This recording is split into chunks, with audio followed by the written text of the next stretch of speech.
Welcome back, everyone, to another week in American politics, as filtered through whatever this show has become. I'm John Idarola, and I'm oddly looking forward to the news, which has not been the case for the last few weeks. I don't know what it is, probably caffeine, but things are looking up. You know what else is looking up? Our co-hosting situation, because as always on Mondays, we've got Francesca Fiorentini. Francesca, how's it going? I'm doing good. Is there still a virus outside? Well, yeah, no, that there is still the virus and it's getting worse every day. I had forgotten about that. And there's still like the attempted coup going on. But HBO Max is gonna be releasing movies soon. There you go. And also, I'm apparently like the only person in America that enjoyed the Selena show, so I've got that going for me. Yes, you are, for sure. It's all coming up, Johnny. It was good. I don't want to get into it, especially my wife might be watching and she's not happy with that show, and so I might be setting myself up for a bad domestic situation later in the day. But anyway, it was like the Green week Book is looking of up. Selena shows. I've heard mostly for white people to feel happy. Keep going. Well, mission accomplished, okay? I love it when a plan comes together. Anyway, thank you everybody who's already watching us. You may be questioning that decision based on the last few minutes, but no, don't worry. We're gonna get to the politics eventually. Please hit the like button and share the stream if you haven't already, so that the algorithm knows that we're here, and more importantly, knows that you're there. Throughout this hour, we're gonna be talking about a lot, including updated information on what Donald Trump's last few weeks, and especially the last few days of his presidency might look like. Who in Trump world's got COVID? Spoiler alert, everybody. We've got, the Georgia runoffs got spicy over the weekend, and maybe a little bit of good news from Joe Biden's cabinet, but bad news for your junk if you get COVID. So we've got a lot to talk about, Francesca. You wanna jump into this thing? I do. Let's do it. Okay. Donald Trump, from day one, when he rode down that escalator, he decided like the theme of his whole thing is gonna be being humiliated. And he's really stuck to that throughout. Like, sure, he's done okay for himself. He became president and all that, but it's been an embarrassing time. The last few weeks have been really a low light or highlight, depending on how you look at it in that area. And so with only a couple of weeks left to be president, why not prostrate himself before the nation once more by fleeing from DC in advance of the inauguration, rather than being something approaching a man and actually being a part of the transition?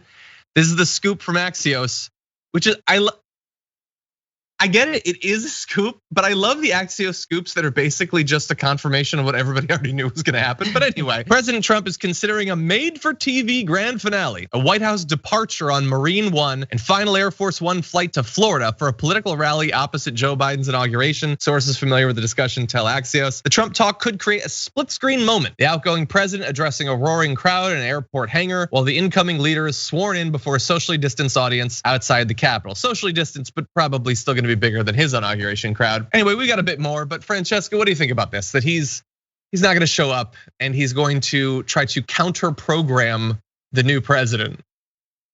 So many thoughts. I mean, first of all, you gotta lament that it might not go down with him. Like, I did 3 scenarios, like either the Bin Laden raid, which would be dope, and he like throws Melania in front of him, and prevents White House officials from kicking him off the property. 2 would be Shawshank Redemption style, just like, going through like the sewers and stuff, and then like finding Red in the Caribbean somewhere.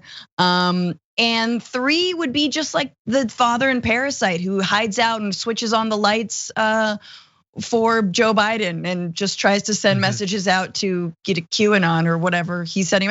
Anyway, neither of those sadly are gonna come true, but this, of course, he's gonna make it a big thing. My man walked upstairs to prove he was fine from COVID. Like, he never walks upstairs. He's going to do something big for his exit that he doesn't even want to happen.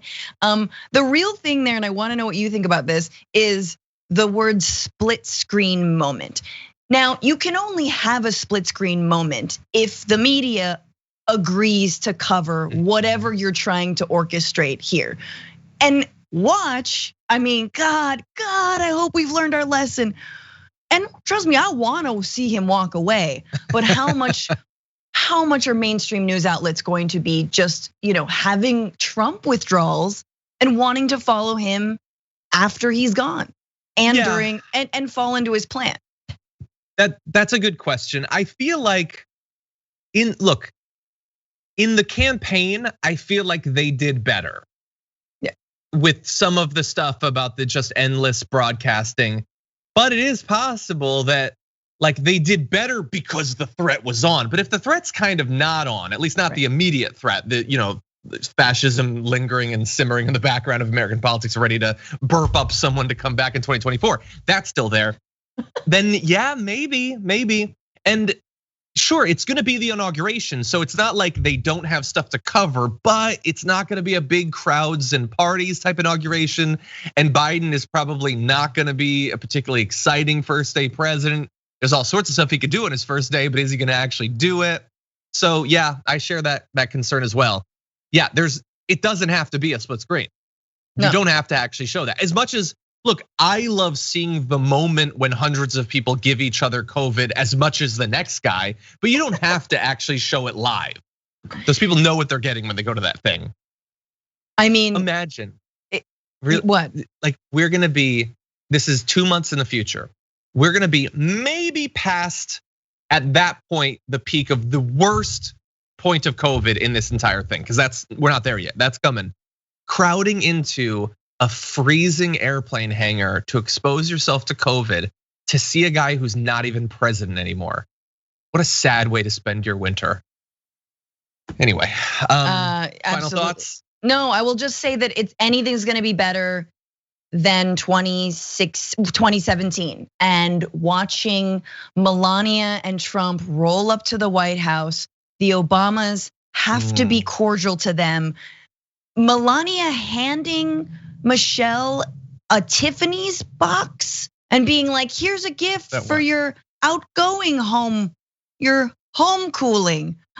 And Michelle was like, what do I do with this gift? And she was just like, and put it behind her. But they were leaving the White House right then and there. And who are they greeted by? But the effing Trumps. So I'm triggered and traumatized. I am that screamy lady in the pussy hat every time I think about that moment. So look, anything is better than that. And it's fine. Let him be in a hangar, whatever. Sure, let him stay there. And honestly, I think he's doing it the day of or the day before gets him maybe a little bit more media, but I don't think he wants to linger around there. I think he'll leave earlier, but maybe we'll see. You've probably been wondering as the weeks have gone on, how is Rudy Giuliani gonna continue to one-up himself with all the different blunders that he's been engaged in? And we'll run through them. Well, he's found a way with the inevitable consequence of his stupid actions. With Donald Trump revealing to the nation last night, Rudy Giuliani, by far the greatest mayor in the history of NYC, and who has been working tirelessly exposing the most corrupt election by far in the history of the USA, has tested positive for the China virus. Get better soon, Rudy. We will carry on. Yes, and if Rudy ever, succumbs to this virus, I'm sure Trump will be very shaken by that. But look, this is a 76-year-old man. He was admitted to Georgetown University Hospital on Sunday, and I don't know anything about his health or his past physically, but he doesn't seem to be the person best set up to ward off this horrendous illness. Now he says he's feeling good and he's getting great care, and I have no doubt about that. Whatever, monkey medicine they have that they can give him that, us plebes don't get access to, he'll definitely get that because he's one of the loyal ones for Trump. But Francesca, Rudy finally got it. Yeah. Finally. For first reaction, didn't he already have it? It did when you seem saw that it, way. you were like, again? Mm-hmm. Is it just that he looks like a walking coronavirus, or that he just always has it? Look, I don't know if marrying your cousin is a comorbidity, but if it is, my heart goes out to Rudy's entire family, especially one particular, apparently very attractive section of it. And yeah, I don't know, if he's got it, does Jenna Ellis have it? Does Sidney Powell have it? do, I don't know, who else was part of the Addams family legal front there? Like who? Does the hand have it? Does the hand definitely has it. Like, so yeah, I mean, look, yes, it does seem like he's set up. He's 76, for like a very complicated ride here. But Chris Christie survived COVID, you guys. Mm-hmm. I think maybe being a stooge for the president, maybe there's some immunity there. Maybe somehow the hatred and the denialism keeps you going. Although, as we've talked about, there are people in ICU beds and who died believing the virus was fake. Yeah. It is amazing. It does, like, obviously, like when regular people get it, I'm sure the doctors try everything that they can, obviously. And I'm just, I'm always gonna be a little bit salty about the fact that I lost a relative to this. But it certainly does seem like they can save the ones they want to save. I mean, obviously, Chris Christie, as you point out, like serious concerns there. Trump is an old man, and the most vigorous exercise he's gotten for the last 20 years is when he like jams the washer button. 1, 2, 3. Like that's the most vigorous. This dance. Oh, come on. The most vigorous exercise, and he survived it. So it seems like the ones they want to save, they can save. Don't you love when he leans forward in the dance? Because he's got so much, he's got the meals on, the man heels, and he's like leaning forward. So it kind of looks like the kitten heels. Is that? Yeah, he's got like the Kim Jong-un heels. So obviously, wish the best for everyone who has gotten infected with this terrible illness. Rudy being the 53rd person in Trump's immediate orbit to test positive, which is shocking if you haven't paid any attention to the way they've treated coronavirus. We're gonna turn to the serious consequences of this in a second.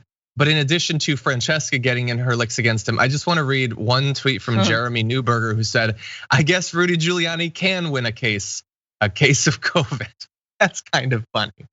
Anyway, it's total BS that we have to like send out thoughts and prayers.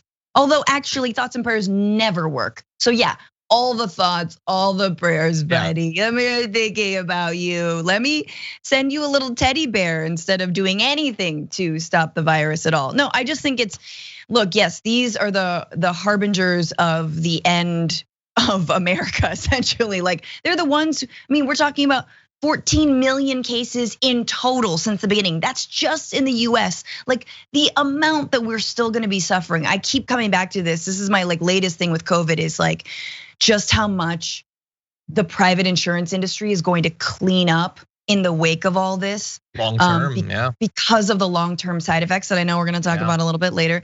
But no, nobody owes Rudy Giuliani absolutely anything. In fact, no, F you for like locking up people with mental illness in New York City and for locking up like people trying to earn a living by like squeegeeing someone's windshield wiper. Oh my God, is poverty a crime? Yes, according to Rudy Giuliani. His legacy is crap. It was always crap. It was crap after 9/11, of course. America's mayor, like F out of here. I don't even, no. Watch the movie Giuliani Time. It's great. It's probably all pixelated because it's like came out in 2003. But no, this guy was never chill. Rudy Giuliani was never chill. So, and now, he's farting COVID all over the place. And by the way, regular people did not receive anything like, and would never receive anything like the protections he's received. He can get tested anytime he wants. Anyone he comes in contact with can get tested. He'll never run out of PPE. He can get all of that, but he did the stuff that we're about to show you. So just bear that in mind. Again, I don't want anyone to suffer. My own family has suffered. Bear in mind some of the context though. We need to talk about a relatively new show called the Republic, or UNFTR. As a Young Turks fan, you already know that the government, the media, and corporations are constantly peddling lies that serve the interests of the rich and powerful. But now there's a podcast dedicated to unraveling those lies, debunking the conventional wisdom. In each episode of the Republic, or UNFTR, the host delves into a different historical episode or topic that's generally misunderstood or purposely obfuscated by the so-called powers that be, featuring in-depth research, razor-sharp commentary, and just the right amount of vulgarity The UNFTR podcast takes a sledgehammer to what you thought you knew about some of the nation's most sacred historical cows.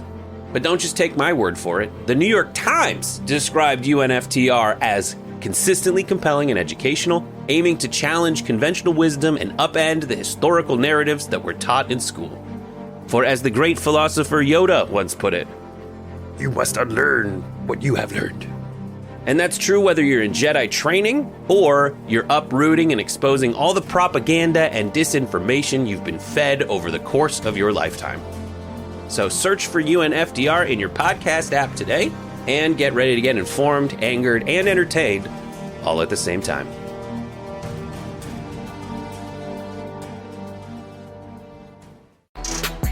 Rudy Giuliani has COVID. The follow-up question then is, who else did he give COVID to, since he didn't care at all about either the disease or human life generally? So he's considered at higher risk for complications from coronavirus due to his age. Now let's set that aside and talk about people that we're really concerned about. He has repeatedly disregarded public health guidelines, appearing maskless in state capitals, hotel ballrooms, and at indoor news conferences in recent weeks. At many events, many of the other people in the indoor settings were also not wearing masks. So at some of these events, you can spot him shaking hands, hugging. In 2020, he's hugging people. Who would hug Giuliani outside of a pandemic, let alone in one? Taking pictures with people while not wearing a mask. He doesn't care at all what the CDC has said. His son tested positive. Look, we could go down the list. Everybody has tested positive, but I also want to bear in mind, like, Lauren Windsor, so she's a great investigative reporter, goes all around the country. She tweeted out a video where she was asking Giuliani some tough questions about the legal effort, like less than a week ago. And I responded to that video she had put up, because Giuliani was not wearing a mask. He was in some state capital, pushing through a crowd of people, including Lauren Windsor, who was wearing a mask. And I said, like, I know the answer, but why isn't he wearing one? And the question is, was he already contagious at that point? Or maybe I was watching the video where he got it. Who knows? But this is a guy who 10 months into a pandemic that has claimed 250,000 lives wouldn't do the simplest precautions to save his own life or others. And now he's got it, and we don't know who he gave it to. No, well, no, not at all. And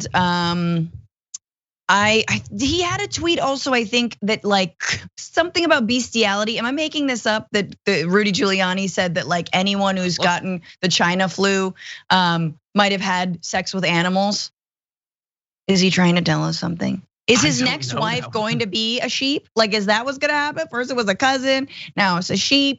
Now we gotta accept it, and he's gonna like get all like woke on us and be like, whoa, what? Oh, you want me to use your pronouns, but I can't marry a sheep? Like, I feel like that's what's gonna happen. The other thing that I'm scared about, I'm sorry, I'm going off the rails. The other thing I'm scared about is like whatever they gave Trump, like after he survived, like I don't give that to Giuliani.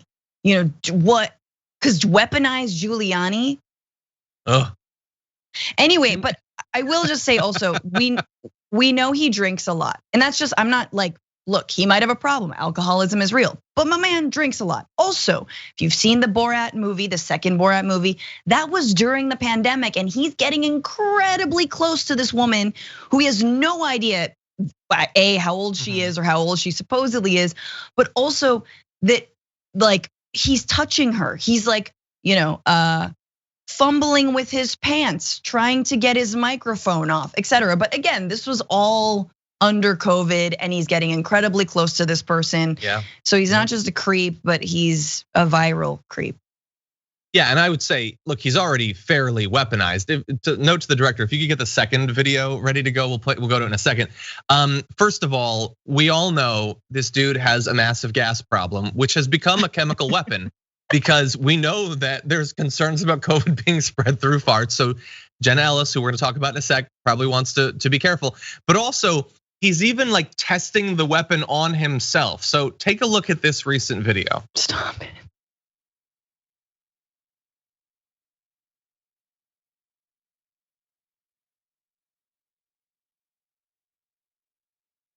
Ugh.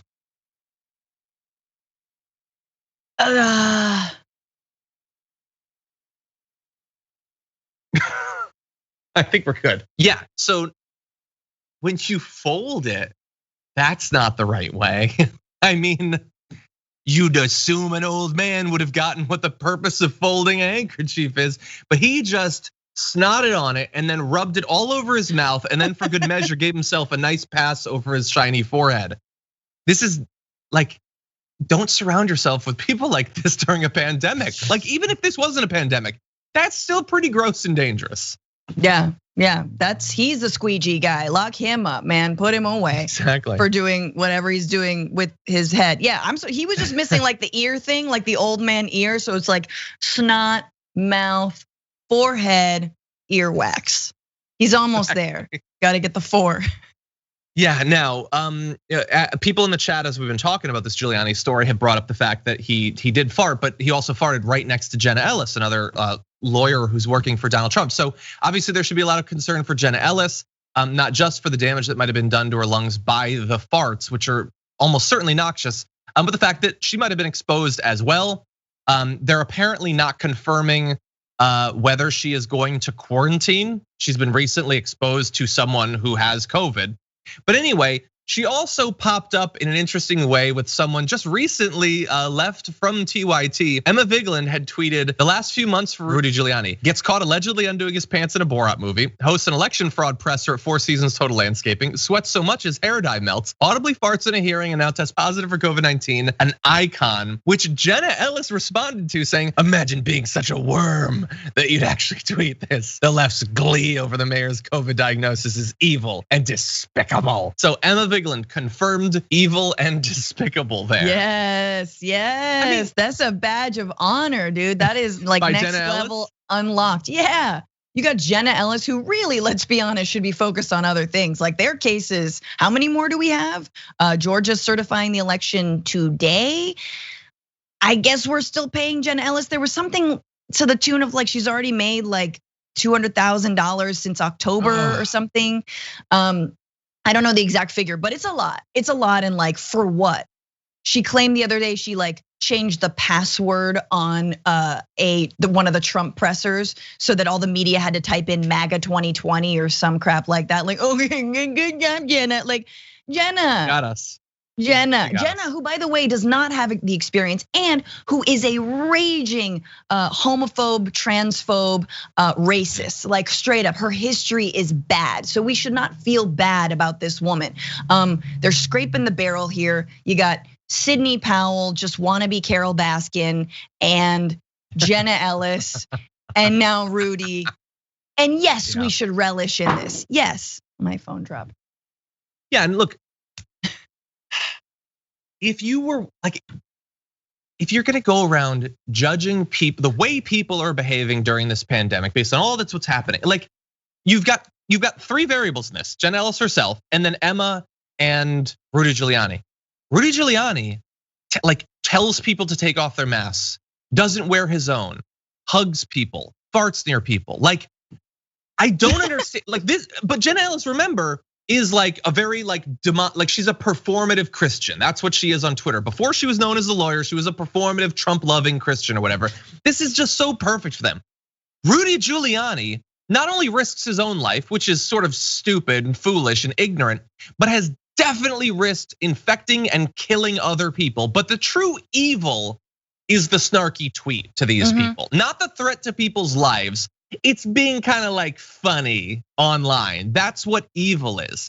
No, like, first of all, I'm setting aside the trying to overturn the results of an election that Biden won by 7 million votes or whatever. But Jenna Ellis is part of the defense of a regime that hasn't tried to preserve human life in literally any way throughout the worst domestic crisis we have known as a country and perhaps will ever know. She is totally on board with that, but that isn't evil. Leading to people dying by the tens of thousands and growing. No, it's being a witty lefty Twitterer. That's what's evil. Exactly, that's what's evil. And the other thing that's evil, and we've talked about this, is every day that Trump spends on contesting this election is a day that he's once again ignoring the powers that have been bestowed to him because he is the president to do something about the pandemic. They've effectively completely given up, and every day, I mean, they've lost both of these wars, but one of them they can still potentially turn around. And everything they do will save people's lives. So yeah, the blood is on their hands for not acting. And every single day that they divert our attentions into their BS campaign to try and, overturn the election results. Yeah, 100%. Last week, Rudy Giuliani engaged in one of the last really high profile parts of these legal challenges with their really embarrassing series of star witnesses in Michigan, where they talked to the state representatives there and try to get them to overthrow the election. Now, we showed you video of one in particular that went sort of viral. Let's play just a little bit of it to remind you of Melissa Carone. The poll book is completely off. Completely off. Off by 30,000? I'd say that poll book is off by over 100,000. I'm not saying that she's drunk there. I'm just saying that is a better explanation than anything else. But anyway, it was about 3 seconds into that woman beginning speaking that Twitter was afire with a debate. Who is gonna play her on SNL? And yes. A lot of people said Kate McKinnon. But then also there was a lot of people who were like, okay, Cecily Strong hasn't been around for a while. She's been filming her show, but could she possibly come back? Because there's strong shades of the girl you wish you hadn't started a conversation with at a party in Melissa Carone. Well, on Saturday, we found out Cecily had returned and did play. You can see in that photo there, a perfectly wardrobed version of Melissa Carone. That was fun. But Francesca, there was something a little bit less fun about this. In addition to the fact that we found out and talked about earlier that one of the men featured at one of the Giuliani press conferences was a convicted sex offender, we also find out that Melissa Carone has been hiding some legal trouble of her own. Here's another photo of her. This one's a little bit more technical because it's through law enforcement. Police reports obtained by Deadline Detroit reveal obscenity and computer crime charges filed against the 33-year-old Grosse Pointe Woods mom, stemming from a harassment campaign she waged against a 42-year-old woman back in 2018 and 2019. Her boyfriend's ex-wife, Jessica, called Southgate police about Carone multiple times, initially after receiving 3 videos from an unknown email address showing Carone and her ex having sex. Police traced the IP address from the emails to Carone, who initially denied sending them, but revealed she was aware of their content. Eventually, she confessed to investigators, saying her goal was to send Jessica over the top. And that story is the easiest to buy that I've ever heard in my entire life. Look, she just had to be taught a lesson. And sometimes when you don't know that he prefers me, he likes me. Did he ever do that to you? You, I don't know, I'm here to remember.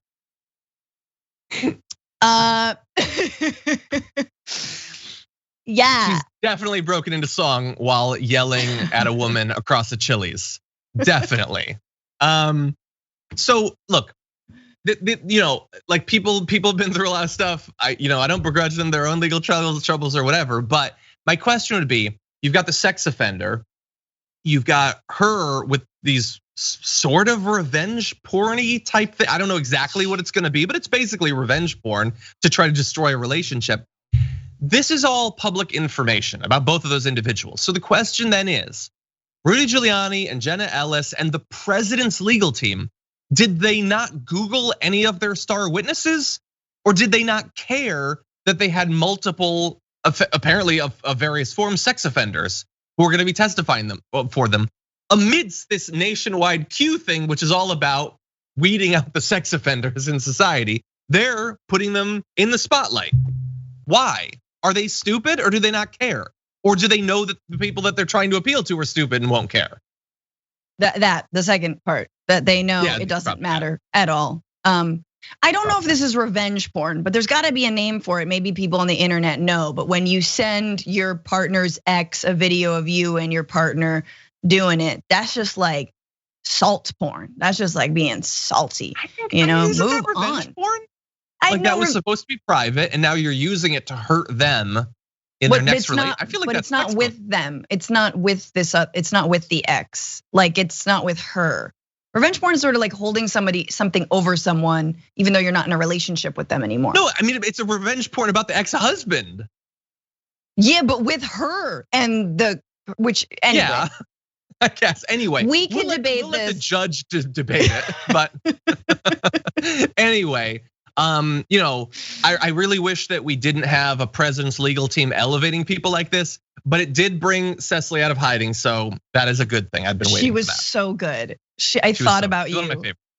Yeah, I tweeted instantly when she came on screen. So good, and the other sketches she was in, yeah, she's like magic. She's good. Fun to watch. She's been missed. Now we just need A.D. Bryant back.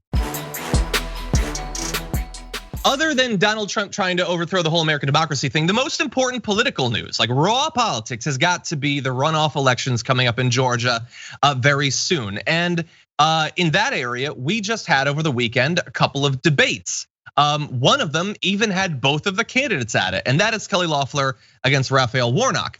And Loeffler has sort of got a lot of splaining to do after she spent pretty much the entire year doing nothing but personally profiting during the coronavirus pandemic. And right now, she's in Georgia, which is ground zero for the president's anti-democratic campaign to try to overthrow the election. So let's go through a few of the different interactions that they had during that debate, starting with this first. Senator, did you believe the election was rigged? Look, Greg, it's very clear that there were issues in this election. There are 250 investigations open, including an investigation into one of my opponent's organizations, for voter fraud. And we have to make sure that Georgians trust this process because of what's at stake in this election. The promise that Chuck Schumer made was to fundamentally change America. And I'm making sure that we don't go down the road of socialism. Quick follow-up. Is socialism when black people vote? Wait. I think that's what you mean. Pretty sure that's what you mean. Did Chuck Schumer ever promise to fundamentally transform America? I think his job is to stop that from happening, technically. Yeah, we wish. We've been waiting for that to happen. Yeah, and so look, the reason that we went with that video first is that is a great preview to what basically the entire debate was. Kelly Loeffler did not go there to defend her record because she doesn't have one. She's not even really a senator. Like, she was chosen to be there. She's protected her financial interests, and that's pretty much it the entire time. She's not running on an agenda for the next 6 years. She's just a corporate robot that exists, sort of, and she's going to try in a really ham-fisted, awkward way to throw out some of the buzzwords that crazy right-wingers like. And a crazy enough right-winger is gonna believe, yeah, Chuck Schumer's a communist and he's trying to overthrow America. So she is in the process of being silent as Donald Trump attacks Republican leadership in the state she wants to represent, because they won't overthrow the results of an election, but she is so soulless, so empty inside that she won't even engage briefly, even in a way that I would probably describe as intellectually dishonest, with that fact, and just turns it to socialism is bad and I will fight the red takeover of socialism in America. That's it. Delivered with that sort of apathetic, I'm gonna be just fine no matter what happens sort of tone, because she will. She's the richest person in the Senate. She makes Mitt Romney look broke AF. And that's what we're gonna give you more video, but that is basically what the debate was. Yeah. Kelly Loeffler's like all the characters from Big Little Lies, like multiple, but and the abusive husband together. And just all the money, combine all their net wealth, and put them in power for no reason. Like, she's got 3 different beach houses to escape to, okay? There's no problem here. Her husband, which I'm not sure if Reverend Warnock mentioned, owns the New York Stock Exchange. Not single-handedly, but is the CEO of the company that owns the New York Stock Exchange. Like, oh my God, the plutocrat that she is, the oligarch that she is. She's the worst, and she doesn't even have the dignity to muster a little bit of humanity, just sort of like appear to not be like a money shill. And she can't. She can't do that. I want to jump ahead. Can you bring up the Manny Fidel tweet? Because I think this is a great demonstration of, like, when there's a form of privilege, like there's many forms of privilege. when you have $1 billion, I think that's a pretty durable one where you didn't even have to run for the position you have right now. It's just given to you. Yeah. You feel like you don't have to try to appeal to the people either on substance or on substanceless charisma, because this is what she's bringing. That's 4 separate screenshots. Nobody but Tucker Carlson has such a go-to default blank expression on their face. She doesn't care. She doesn't care. I'm sure she'd prefer to stay a senator because that gives her a little bit more inside information. We'll go to her finances, but she doesn't care. She didn't even try to appeal to people at that debate. She figures, well, I'm in Georgia. I've got a bunch of money for ads. They gave me the position. Yep. Most people are really partisan, and we've suppressed the vote as much as we physically can, even beyond legally. Yeah. And that'll probably be enough. That'll probably be enough. Absolutely. Sorry. Completely phoning it in. Also, the filler doesn't allow you to express your actual emotions, which might work in her favor. So, Botox, filler. It's the whole works. Look, Big Little Lies, baby. It's working for her. She is one big lie. Kelly Loeffler has a lot to answer for. Really, the only person who comes close is also running in one of the runoffs, and that is Perdue, who we'll turn to. But the fact that Kelly Loeffler has apparently been cleared on all the stock trading and buying that she did with secret information, that she should not have any public position ever for the rest of her life. And apparently she's gonna be cleared. Warnock, at least, is trying to make it a campaign issue. So here they are with that back and forth. Loeffler, when you received the private briefing regarding the coronavirus pandemic, you dumped millions of dollars of stock in order to protect your own investments. And then weeks later, when there came an opportunity to give ordinary Georgians an extra $600 of relief, you said you saw no need and called it counterproductive. Why do you think it's counterproductive to help ordinary Georgians in the middle of a pandemic? Well, thank you for that question, because I've been completely exonerated. Those are lies perpetrated by the left-wing media and Democrats to distract from their radical agenda. Since I got to the Senate, I've worked hard to deliver relief to Georgians during this pandemic, and I'm continuing to do that. Okay, so while he was talking, I get why Manny Fidel was able to get those screenshots, because she just had that same dead-eyed 1,000-yard stare that only a billionaire who knows everything's gonna be okay could possibly have. But he was right. She opposed aid, still isn't, like, she's a senator. She could be pushing for it right now if she actually cared whether the people of Georgia live or die, but she doesn't, because they are peasants and she doesn't care about them. All she cared about was protecting her own interests. The fact that she could get this private briefing and then go and sell off stock and then buy stock in companies that would benefit during a pandemic and then go and tell the American people everything's gonna be fine, don't worry about it. Like, I would say if she could get reelected, it will be evidence that American democracy fundamentally doesn't work if you can do all that and get elected, but it doesn't even matter. It's already broken, none of it works. Like, she can't even hide behind charisma, honestly. She is so obviously corrupt, obviously, explicitly corrupt, and she's exonerated, but that is an indictment of the system. That's all it is. It should be illegal. It's not. That doesn't make it right. It doesn't make it moral just because the system has been set up by corrupt people like Kelly Loeffler. She's not the only one. The others came before her and set up a system where they could corruptly benefit themselves financially. She thinks that that's a defense. It's on Warnock to make sure that the people understand that that is not a defense in any way. Lay out what she did. No regular person thinks that that's acceptable. Nobody actually thinks that that's cool, that a billionaire gets to do that during a pandemic where they're like suffering and dying and losing their jobs. Absolutely, and this is what we know now. I mean, pull the string and think about any, I don't know, company she's invested in that got PPP loans. We know that that's been going around a lot. Trump, Kushner, their real estate properties have gotten PPP loans, protected like no jobs because of it.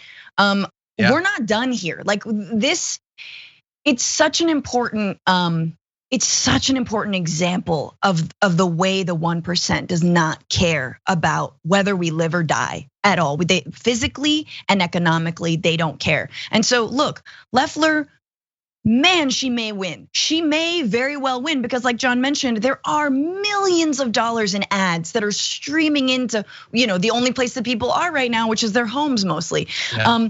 But that being said, there are grassroots organizations and Georgia did turn blue, all right? You guys, there is a sea change there. And there are grassroots organizations who've been building in the communities that have felt completely iced out because they only see someone like Loeffler and Warnock, let's give him credit, is coming at this and not saying, well, I'm not gonna touch that because it's, I don't wanna play dirty politics. He's going right to it. He is mentioning it because as he should, this is what the Republicans represent and what he represents. And what he's saying is, I want there to be relief, economic relief for people. So I think we need to not forget what Warnock is offering in this moment and the fact that he is a more progressive Democrat, that he is African American, that he is running a grassroots campaign. And man, I really hope that shows and paves the way for Democrats that you got this, Wall Street Barbie who should be so easy to beat. And Warnock is giving, the polling is close. Warnock is giving her a run for her money.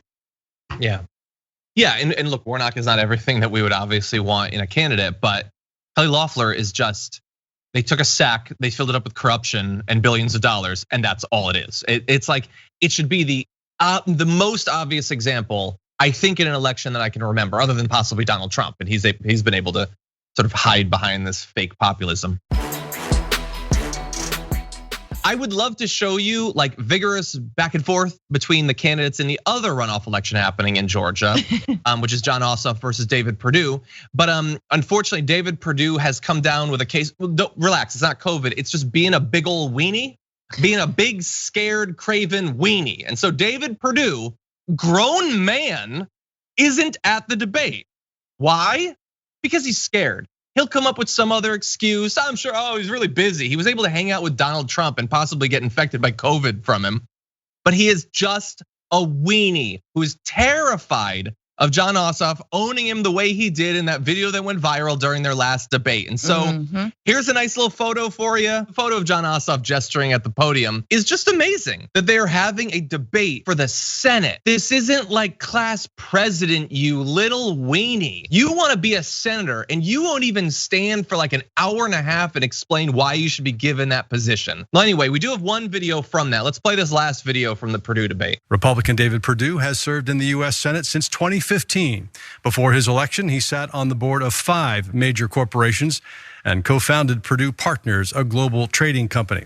Senator Perdue declined to participate in this debate and is represented by an empty podium. Now, that's good. I would have liked an empty podium with a tiny little weenie resting on it. I think that would have been a more appropriate image, but he's just not there. He's just not there. And it's so man. Beautiful because he is, just like Kelly Loeffler, an empty suit. You could put an empty suit up there with a MAGA hat on and a healthcare, that's communism, like whatever, like a pin, and that's it. You are an empty suit, and how beautiful and brilliant that he was too much of a scared little boy to have to face his own record, to have to talk in the middle of a pandemic, in the middle of your runoff. Homie, how scared are you? You can't even get up there and recite the lines that Kelly Loeffler did. How much would you pay to have had Jon Ossoff? Because nobody's like gonna come near them on the stage. Give me a massage, a lot of money. I would pay him a lot to come and like cook me dinner and give me a massage. He's very attractive. Okay, are we done now? Is that the question? Okay, this has gone in a different direction than I expected. No. If he had like reached into his jacket and pulled out a rubber chicken and had gone over to the podium and just propped it up against the mic, a rubber chicken, what would they have done? Would they have sent someone to take it off? Like there should have been a big chicken.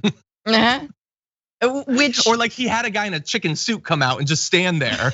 Like, wave. Bob, is that? Any kind of like the inflatable like car dude. That guy? The inflatable arm flailing tube man. Yeah, you could definitely get one of those, do a little dancing going on. So Perdue, again, he's another one of these Republicans, doesn't have an agenda. And it's not just Republicans. There are other Democrats who just get into office to stop things from happening. That is basically every single Republican, though. And it's amazing that Georgia has 2 senators who are so similar in that respect, that they stand for nothing, that they'll just go along with, like, oh yeah, I guess if America, continues as a democracy, I guess I'd be okay with that. If Trump wants to make it some sort of fascist state, I'm also fine with that. I'm certainly not gonna speak up against it. Oh, and by the way, their 2 senators are also 2 of the most corrupt when it came to those trades, because Kelly Loeffler, she did the most, but only by virtue of the fact that she's way richer than Perdue. Perdue was exactly as corrupt as his bank portfolio would allow him to be. If he was richer, he'd be more corrupt. He's working on it. Give him 6 more years and he'll be way more corrupt by the end of that. But he also bought and sold stocks based on private information, and that's totally legal because our system was written by people corrupt, just as corrupt as Perdue. But he wouldn't even bother to show up. At least Kelly Loeffler showed up, or like a sort of like uncanny valley robot version of Kelly Loeffler.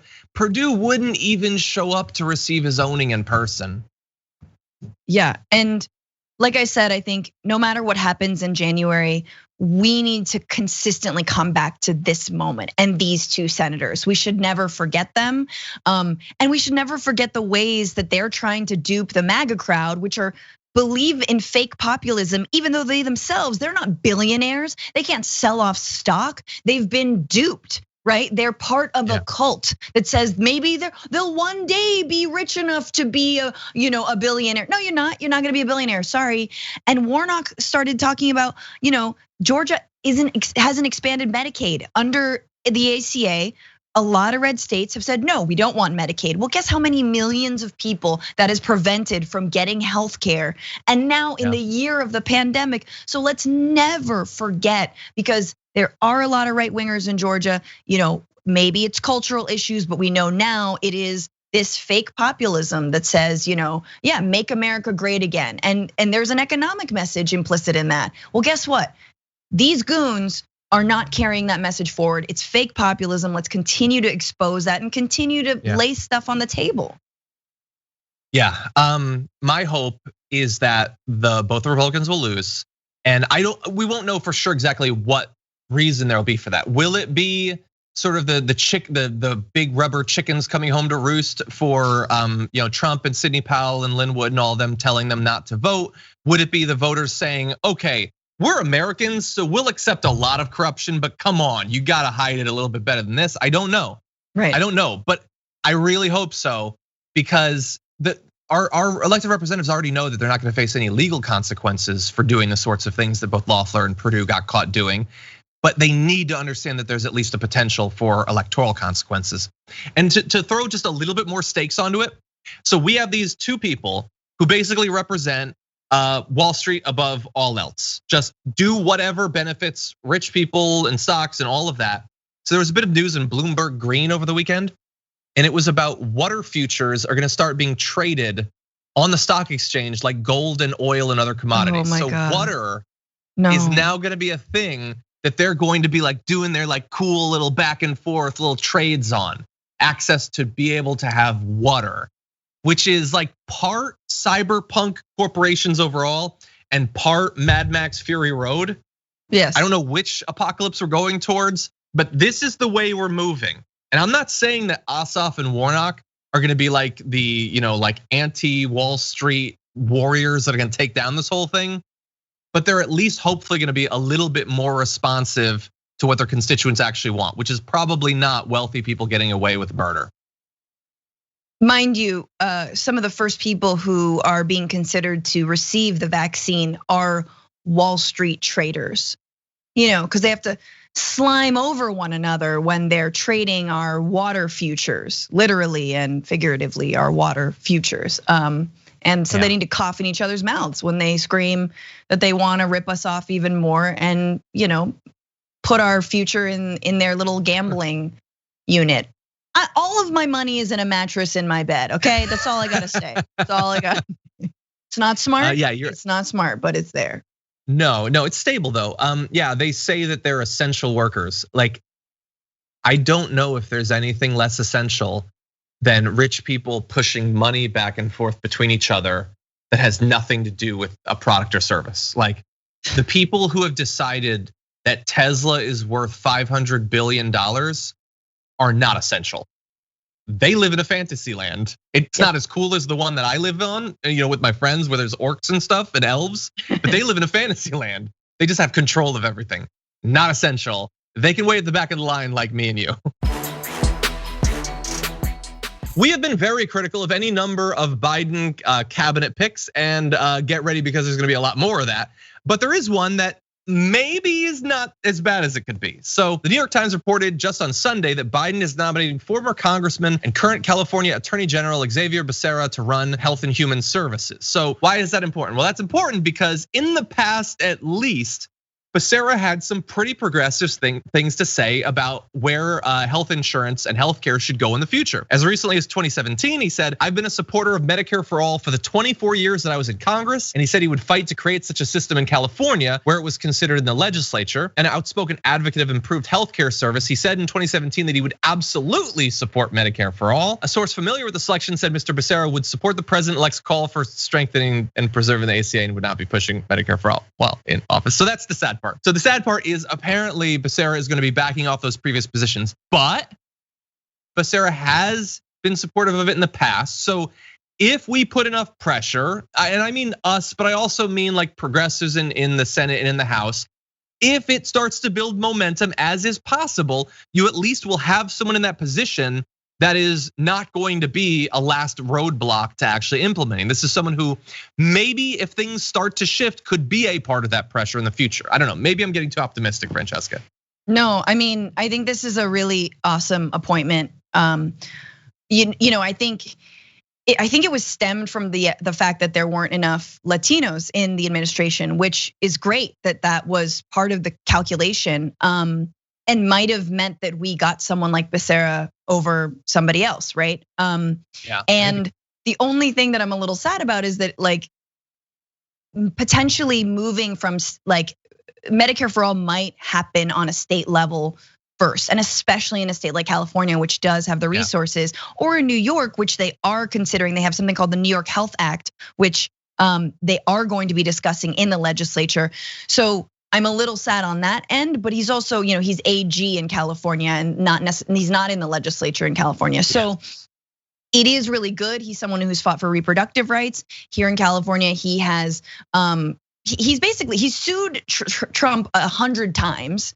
Part of it over the ACA and dismantling of it. He's defended the ACA. He's tried to get crisis pregnancy centers, which are these bogus, reproductive rights healthcare centers that try to get women to continue to have their, finish their pregnancies rather than consider terminating them. He's tried to rein them in. So there's a lot of good there. I will see. He's gonna be obviously hamstrung by a status quo president, but you're right, open to more pressure. Yeah, and just to give you an idea of a few of the other things that hypothetically he could push for. Back in 2016, Becerra was one of the 51 House Democratic lawmakers who signed a letter calling on Obama's Health and Human Services Secretary to use so-called march-in rights to effectively rescind exclusive patents for medicines whose research and development was originally funded by government agencies. Well, now you're gonna be in that position to potentially do that. As HHS Secretary, Becerra would be in a position to facilitate state waivers to make it easier for states to create Medicare for all systems. Becerra will also be in a position to facilitate proposals to allow American pharmacists and wholesalers to import lower priced FDA approved medicines from other countries. Is the thing there've been big pushes for that in the past. So even if Becerra is not going to be immediately an advocate for Joe Biden to go for Medicare for all, there are a lot of areas where like we often hear, let's strengthen the ACA as a way to say, let's not do Medicare for all. But there are some things you could do to strengthen the ACA that would actually be pretty sweet. Yes. And now Becerra is not gonna have much of an excuse to not do it. No, and yeah, exactly. Medicaid expansion #1 is really, really crucial, and making that easier. Obviously, that comes down to the legislatures in each state. But something like those waivers, that's huge. It all gets super complicated when you're talking about healthcare, which is ridiculous in and of itself. It's why I think a lot of us are for Medicare for all. But the bureaucracy of getting a waiver for each state if they want to go their own way, I think if he can undo some of that is really, really good. The other thing that he did in California on this that has everything to do with trying to reform the current private system we're in a good way, even though I know hard to reform it, but Sutter Health was like consolidating and having like a lot of anti-business, antitrust, anti-competition activity here in California. He put a stop to that. He like sued them or something and blah, blah, blah. The point is that's great because more and more consolidation in the private healthcare system means we all get worse healthcare and they make more money. So even just preventing the consolidation and breaking up some of these big health insurance companies and providers is a good thing. Yeah, 100%, 100%. So that's a good one. Hey, we got one, sort of. Yay! Guys, hold on to your junk because COVID's coming for your crotch. Take a look at this. Infection. We now know that people could have long-term health effects from this virus, neurologic complications. And now for men who are watching this, there is some real concern here that men could have long-term issues of erectile dysfunction from this virus because we know that it causes issues in the vasculature. So this is something that is of real concern. So not just that this virus can kill you, but can actually cause long-term, lifelong, potentially complications. So that's obviously very serious on top of everything else we found out. Quick note, did anybody else think that she was kind of smiling just a little bit while she was saying that? I don't know. Anyway, but yeah, so a lot of people haven't really taken it serious up until this point. The threat of death, for themselves and their family and their friends hasn't been enough. The long-term like chewing up of your heart and your lungs hasn't been enough. But the possibility that you could suffer erectile dysfunction, is that maybe the thing that'll get through to them, Francesca? Where was this months ago? We should have been talking about this. You got that COVID D, you got the whiskey D, now you got COVID D. It's the vasculature, That's gonna be on every Tinder profile now. Have you had COVID? Okay. Look, it's the lasting effects of COVID are no laughing matter, of course. It's incredibly serious, but like, look, we've been reduced to our lizard dum-dum brains in this moment. So if the worry for not being able to get it up gets you to put a mask on your stupid face, let's talk about it. Let's do it. I know also some people are like, well, it might be kind of good because that means anti-maskers won't be able to procreate. And I do think that might be an added benefit. I'm not gonna. Maybe good. But I do know that in 2024, Trump's slogan, this is my thing, is not gonna be "Make America Great Again." It's gonna be, make my junk work again. And it'll bring people out. Make it average again. Look, and if you're watching this and if you're a conservative male, I wanna come at you from two directions here. So one is the obvious one. It's that wearing the mask can protect your ability to have an erection. That is certainly good. But I also want you to understand that still would require you to wear a mask. And I know you're under a lot of peer pressure to not take the virus seriously. But also understand if you continue to not wear a mask, what message that is sending to the world. Not the message it's been sending this whole time, which is that you don't care if you infect someone with a disease and they die. That's bad enough. You're sending the world the message that you're not worried about getting erectile dysfunction. What's one reason why a guy might not be worried about getting it? Because he already has it. I'm just saying, maybe if you continue to not wear a mask, you're sending the message to the world that you're already pushing rope, buddy. I'm just saying. Lives are on the line. This is why Joe Rogan has been a little bit of a lightweight anti-masker because he's pushing, isn't he pushing like, pills for the vasculature anyway? Like, isn't he pushing boner pills? I don't know. Like, I don't know. I just think if we can get through to Joey, if you're listening, I'm not gonna talk about the white supremacists that you've given platforms to. Just please, it's about your dingling.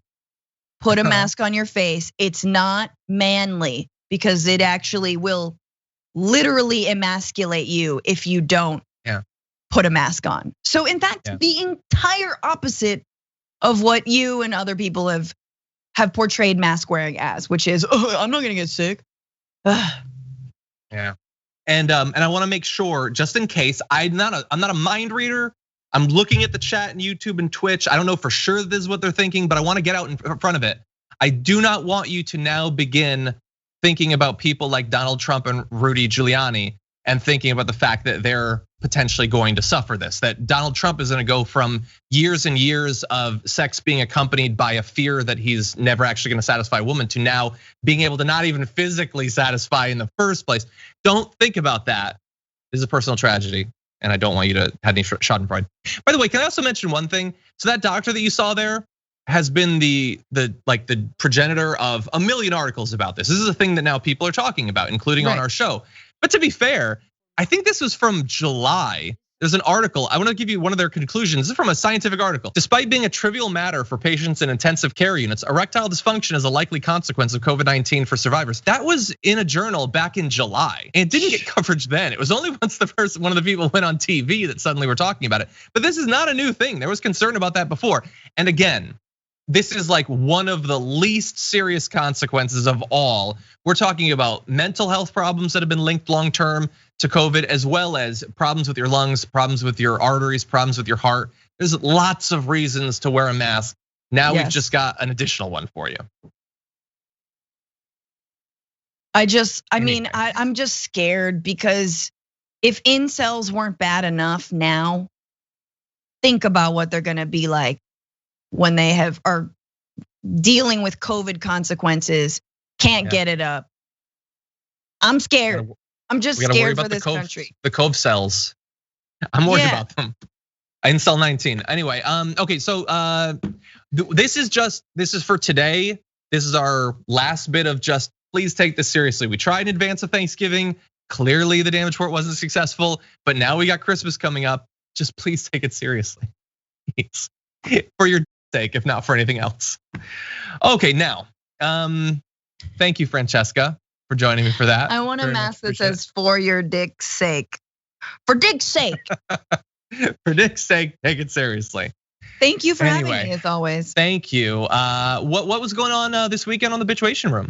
So good. We had Brent Terhune, who's a comedian who's done a bunch of like fake MAGA videos. I'm sure you've seen him sounding off about how his boat drowned the SS Margaritaville. You've probably been fooled by him thinking he was actually a Proud Boy or a MAGA supporter. He was on, and Juan Cole, the historian, we talked about US foreign policy. It was so good. So listen to the Bitchwation Room podcast, wherever you get your podcasts, or watch it on my YouTube channel at Franny Fio. And there's a lot of Dragon Squad folks over there, which is so great. Nice. Love it. Awesome. Well, thank you so much. Have a good one. We'll talk to you soon. You too.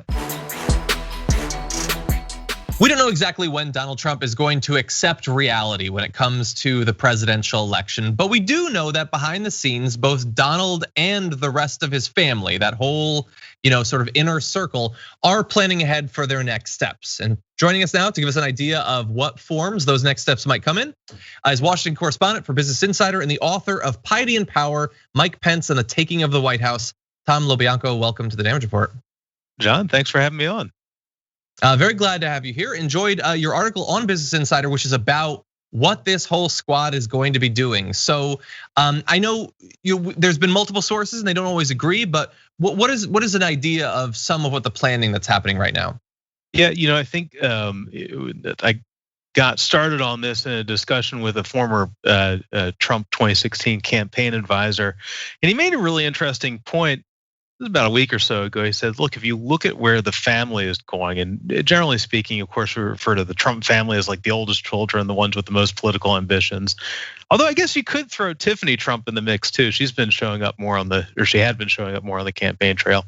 But looking at where Trump Jr. is going, not Eric Trump so much, but his wife, Laura Trump.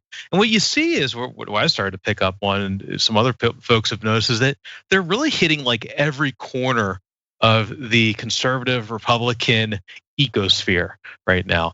And it's not necessarily just running for office. And of course, Trump Jr. is the name that comes off the most often for that. Define irony, though, his father would probably be the one to box him out of running for president down the road. Assuming that's real, we have to see, right? But look, Trump Jr., folks close to Trump Jr. were telling me that yes, he was looking at running for the NRA, the job of held by Wayne LaPierre over at the NRA, which is the executive vice president and CEO. Now, I will say this. We got some very hard pushback from other people close to Trump Jr. saying, no effing way, that's not happening at all.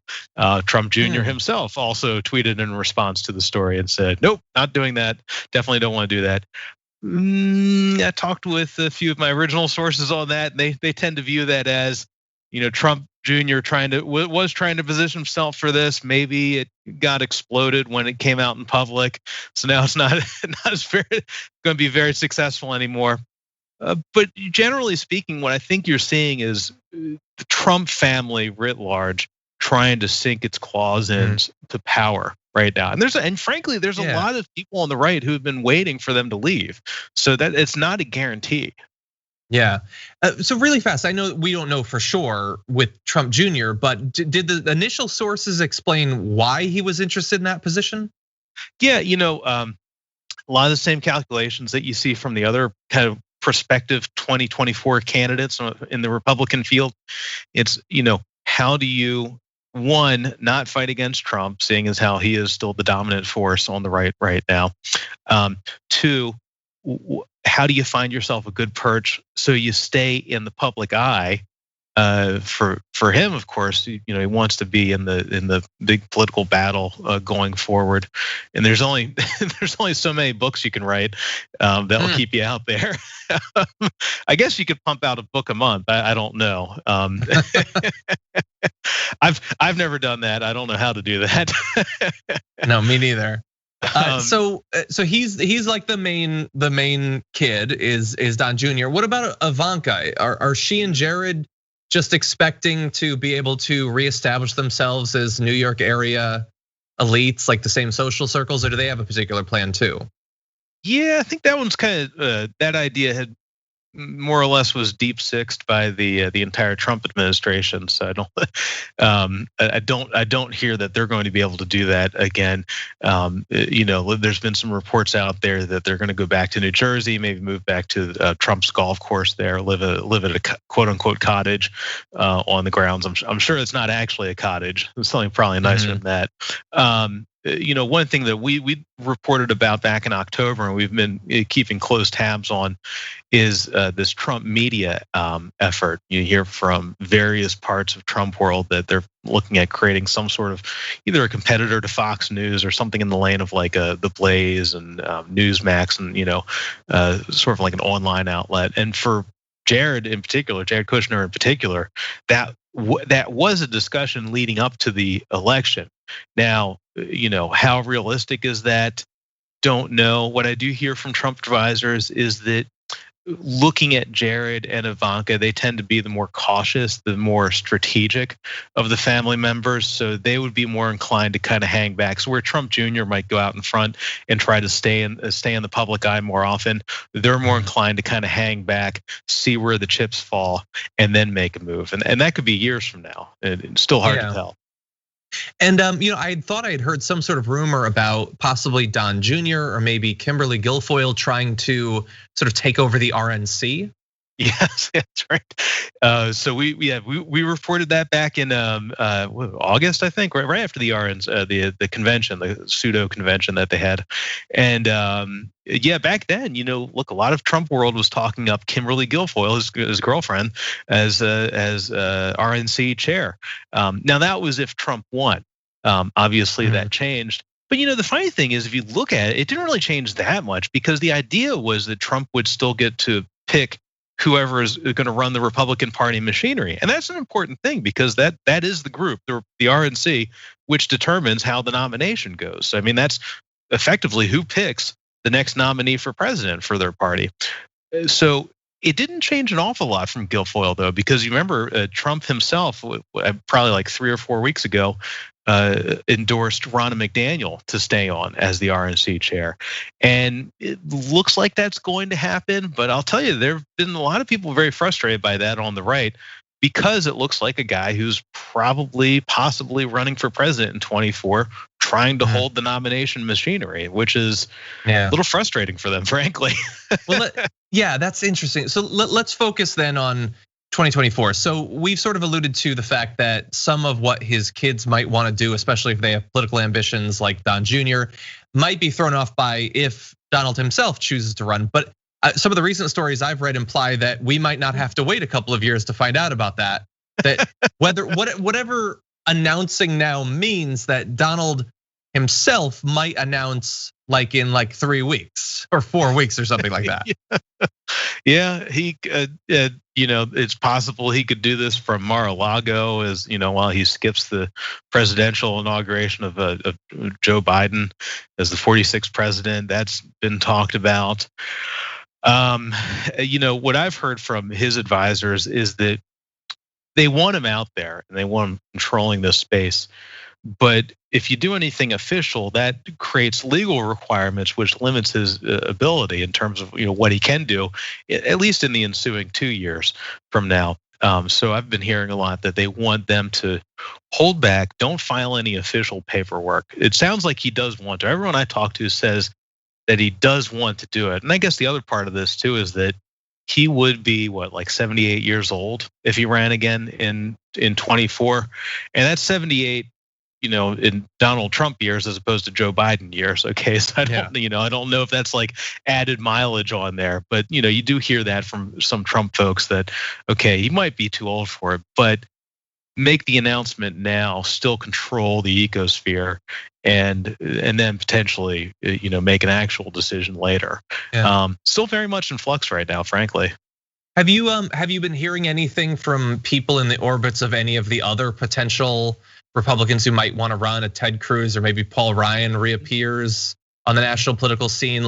I have to imagine that they're probably not happy about the prospect that there will not even be a short period where Republican politics isn't entirely about Donald Trump.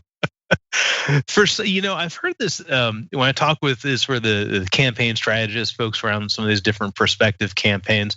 And what's funny about this, I think it's probably good for everybody, frankly, is that journalists are more actively covering the 24 race now when it's shaping up than I think we have in the past. And I think that's good for the public because it gives you a real sense of how these things actually work. So, I'll refer to Nikki Haley or Mike Pompeo or Mike Pence or any of these people as 24 candidates. Nobody has actually announced, of course, but colloquially in our world, they look like 24 candidates. For some of these people, to get to your question, for some of these people, it's kind of a good thing for them, actually, in a weird way that Trump is freezing things because it gives them time to lay low and not look too ambitious. Where it hurts the most, and I'm actually working on this right now, is we update our 2024 race rankings. For some of them, if they've tied themselves too close to Trump, I'm thinking about people like Ron DeSantis, the governor of Florida, certainly Mike Pompeo, Mike Pence to a lesser degree, just because he kind of had an established career before joining Trump. For those people, it tends to hurt because obviously you're tying yourself to somebody who it looks like a candidate right now. So as they say, right? Why go for the knockoff brand when you can get the name brand itself, right? So, yeah. And that's kind of the thinking I've heard from the strategists. Now I'll say that everyone I talk to says this does help Larry Hogan, the Maryland governor. If there's anything close to an anti-Trump, never Trump Republican lane, he's got it. You see him making very effective use of it right now.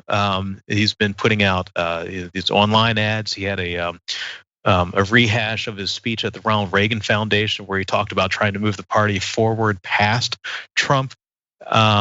It remains to be seen. We haven't seen very much good polling on how the Republican base is reacting to these 24 candidates. But look, things are happening fast, frankly, faster than maybe in the past. Yeah. So really fast on that. Has Mitt Romney given any indication that he might want to be a Hogan type? He's been willing to occasionally go against Donald Trump in the past few years.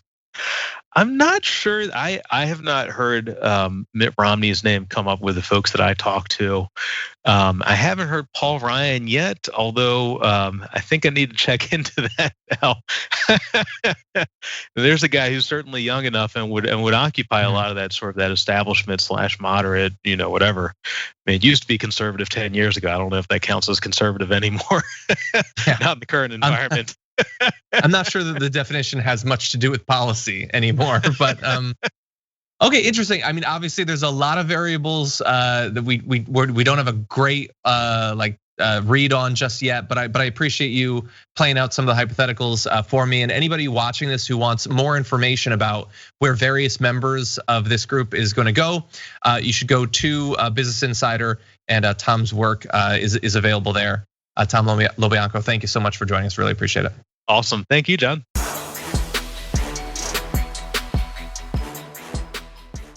Thanks for listening to the full episode of The Damage Report. Support our work, listen ad-free, access members-only bonus content, and more by subscribing to Apple Podcasts at apple.co/TYT. I'm your host, John Adarola. I'll see you soon.